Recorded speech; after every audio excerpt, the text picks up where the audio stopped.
Every single Hearthstone expansion, a lot of people review cards and only look at the cards that they believe will be the absolute meta definers when it comes to the new expansion. But because they're focusing on the big flashy cards, a lot of cards go by the wayside as actually being extremely strong, and we don't realize it until we actually get to play the new expansion. One of the easiest examples of this is Quarter Creeper. A lot of people thought that this card was not going to be good. Maybe they read it wrong and thought that it had to be your own minions that died, but this card turned out to be an absolute meta definer. This card often was a 0 mana 5/5 that would come on the board and just completely win the game for you. And since it was so strong, it eventually got nerfed from a 5/5 to a 2/5, but continuously saw play because, well, it turned out a 0 mana 2/5 was still pretty good. Even some of the flashy effects go by the wayside as not super powerful, just because a lot of people think that they're just going to be extremely hard to complete. And a really good example of this was with the Caverns Below. Even though the effect was extremely strong,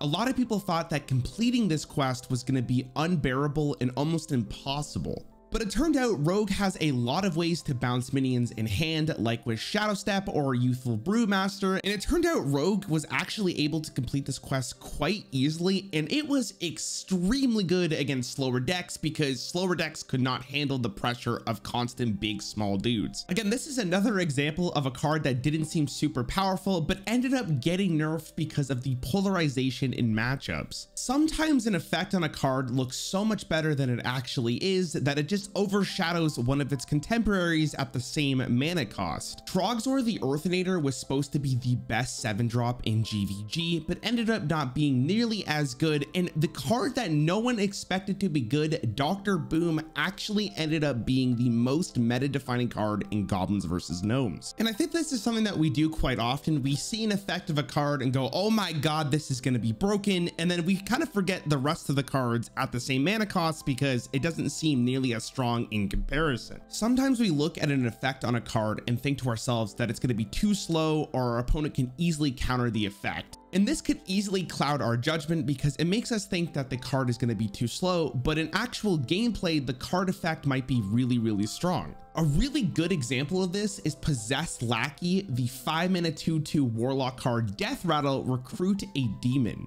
A lot of people looked at this card and said this card is severely understated and there's so many ways to counter it, like Potion of Madness that Priest had and was currently using at the time. But then you realize that not all your matchups are going to be a direct counter to this card, and this card ended up being 5 mana 2/2, summon a really big demon from your deck, and ended up being one of the strongest cards from that expansion.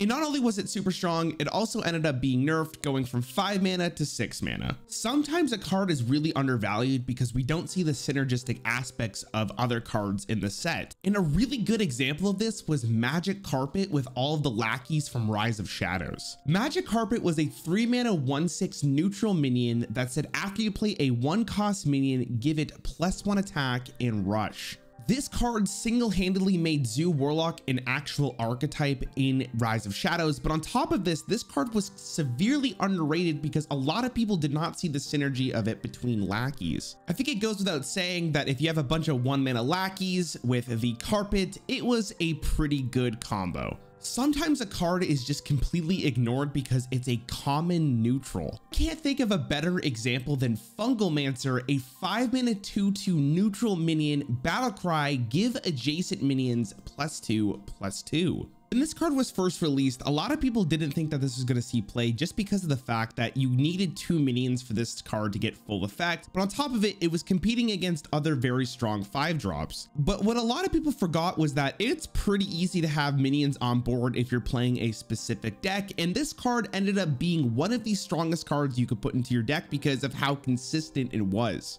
Sometimes a card is showcased and because it has some kind of deck building challenge, a lot of people don't think it's going to be great, but sometimes those cards end up being the meta definers and we don't even see it coming until it's too late. Prince Keleseth was a 2 mana 2/2 neutral legendary that had a battlecry of if your deck has no 2-cost cards, give all minions in your deck +1/+1. Now, to be fair, we already had an effect like this that did not see any play, which was the Mist Caller for Shaman. But this turned out to be arguably the best card that came out of Knights of the Frozen Throne, because this card was absolutely bonkers and meta defining. Prince Keleseth ended up being this card that if you drew it on 2 mana, you basically won the game almost every single time. Also, did I mention at 2 mana, you could play this and then rogues could shadow step this and play this again on the very same turn? This card was disgusting. In the same way that people thought Prince Keleseth wasn't going to be good, Final Showdown is here for the exact same reason. People rated this the lowest rating of all the quest lines because they thought that this was going to be so ridiculous to complete and the payoff was not worth it. But funny enough,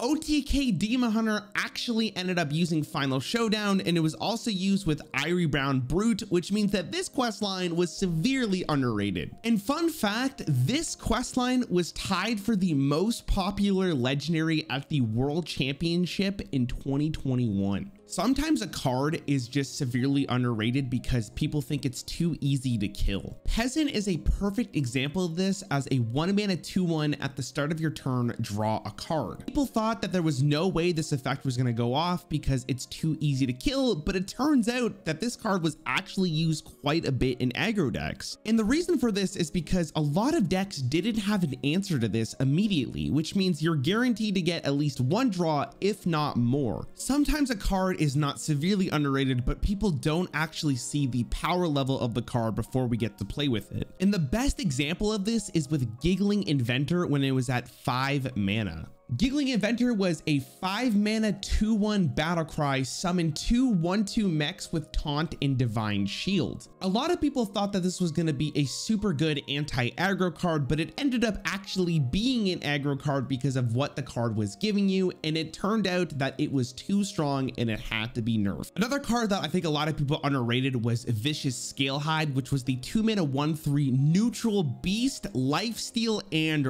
rush. A lot of people expected this card to be bad because you don't really need lifesteal that early, and it was only 1 attack, so what could you really do with it? But because it was so cheap, you could use other cards in your deck to hopefully buff it, but also get an insane amount of board tempo and life back. And that's exactly what it was used for. In Hunter, you could use Dire Frenzy to buff it in order for you to get not more, but also just really big lifesteal minions for 2 mana. It was also really good with Deathstalker Rexar because now it was in the pool with a rush lifesteal minion that was very cheap. So this card ended up being actually pretty great. I just want to add at the end of this video that we all thought that the Mage questline was going to be probably the worst one, and it ended up being the most obnoxious thing ever. Thank God it was nerfed. So what I've learned from doing the overrated video and now this underrated video is that we don't really know anything about cards until we play with it, and I'm pretty sure Trump is a great example of it. If you enjoyed this video, let me know with a like and a subscription,